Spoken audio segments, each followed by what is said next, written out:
Dust clung to every building in Bitter Ridge, a hardscrabble town cradled in the Wyoming Territory. Wind sang through cracked windows, and the streets were lined with men carrying more regret than hope. At the edge of town, in the old Turner homestead, lived a girl who hadn't spoken in 4 years. Her name was Lena Wilcox, and she was the last surviving member of the Wilcox family massacre. She'd been 17 the night the raiders came, outlaws in skull-patterned bandanas, their spears ringing like death bells. They'd burned the barn, shot her father and brothers, and dragged her mother into the date. When the sheriff arrived the next morning, they found Lena in the cellar, her white nightdress soaked in blood, her brown hair turned chalk white. She hadn't uttered a word since. Everyone knew her story, and no one spoke of it out loud, until the day Jace Colter rode into town. Chapter 2. The Cowboy with a Past. Jace was a tall, quiet man with a wide-brimmed hat and a shadow in his eyes. Rumor had it he'd once rode with the Jameson gang but walked away after a bullet to the gut and a conscience that wouldn't let him sleep. He didn't speak of where he came from or why his saddle bore a bullet hole. What mattered to Bitter Ridge was that he didn't ask questions and worked harder than any 3 men combined. He was hired on at the old Botley Ranch, just 2 miles from the Turner place. The first time he saw Lena, she was on her knees in the garden, planting early spring carrots in the hard dirt. Her long silver hair spilled down her back like a curtain of moonlight. She didn't look up when he passed, and he didn't expect her to, but he tipped his hat anyway. From that moment, something began to turn, like the first thaw of winter. Chapter 3. Silent Company. Jace had no use for town gossip, but you couldn't help hearing it in Bitter Ridge. They said Lena hadn't cried when her family was buried. They said she just stared at the ground as if listening to something no one else could hear.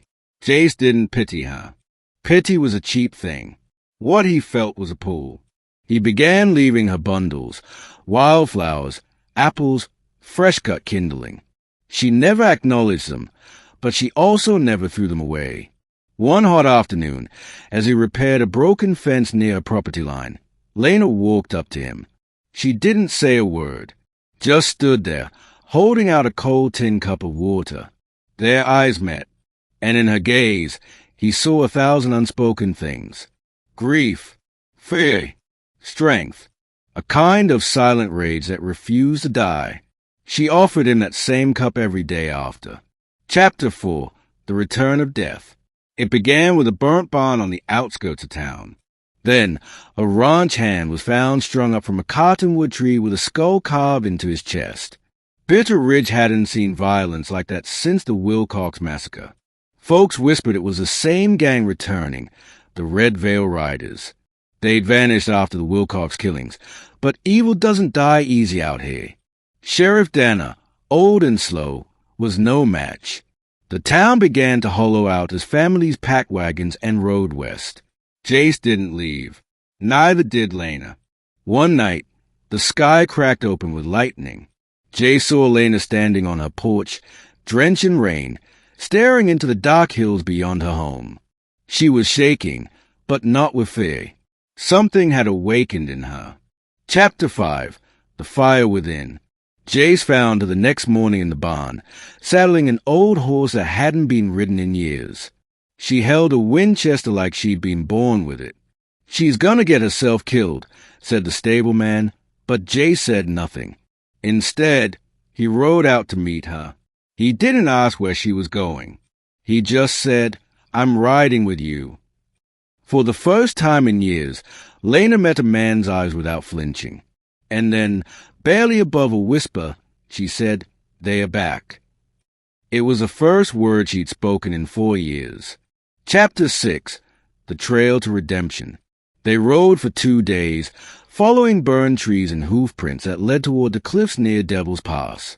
Jace recognized the signs. This wasn't a raid. It was a message. "They are drawing us out," he said, sharpening his knife by firelight. "They want to finish what they started." Lena nodded. Her face was blank, but her hands trembled when she reloaded the rifle. That night, under the stars, Jay spoke softly. "I knew them once. The Red Veil. Rode with one of them, before I knew what they were. Lena didn't answer, but she shifted closer to the fire, listening. They butchered a family in Colorado. I walked away that night. Never rode with them again. That was years before they came for your family. Lena's voice cracked like a dry branch. Why mine? He shook his head. Wrong place. Wrong time. Or someone in town paid for blood. Her eyes narrowed. Someone in town. Chapter 7. The killer she named. They found the gang just past Devil's Pass. 6 men camped near a dry gulch. Their leader was a tall man with a silver tooth and a scar that stretched from his jaw to his temple. Jace knew him. Miles Rourke, he whispered, and Lena, upon hearing the name, went still as stone. Her hands clenched the rifle. That was the name she'd scratched into the dirt floor of a cellar after the massacre. The name she'd never said out loud. The name of the man who took her voice. They waited until midnight. The ambush was fast and brutal. Jace shot 2 men dead before they could stand. Lena picked off another trying to flee. Rourke fled into the canyon, but Jace gave chase, and the 2 men tumbled down the ravine in a storm of fists, rocks, and curses. It was Lena who ended it. She stood above them, when tossing her hair, eyes hollow, and when Rourke begged, she simply whispered, "You killed my mother," then pulled the trigger. Chapter 8. The town remembers. They returned to Bitter Ridge with Rourke's body across the back of the horse. The sheriff called them vigilantes. But the townfolk? They called it justice. Word spread fast, and Lena, silent, silver-haired Lena, walked into the church that Sunday with Jace beside her. She held her chin high. She looked people in the eye. She even sang. It wasn't much, just a line or 2 of a hymn her mother used to sing. But it echoed through the wooden rafters like salvation itself. Chapter 9. The Man Who Waited. Jace stayed. He built her a porch swing and fixed a fence. They didn't speak much, not at first. But silence between 2 wounded souls can be its own kind of language.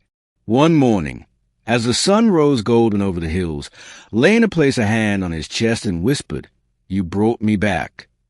He held her then, not like a man claiming a prize, but like a man who finally found home. Chapter 10. Love After the Storm. Years passed. The Turner homestead grew wildflowers again. Children came, 2 boys and a girl with a mother's silver hair and her father's quiet strength.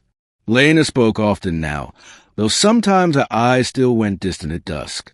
Jace would hold her hand then, and she'd whisper the names of those she lost, not with sorrow, but with reverence.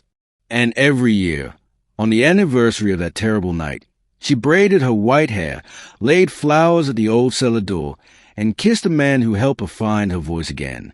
For love in Bitter Ridge didn't come easy, but when it did, it stayed.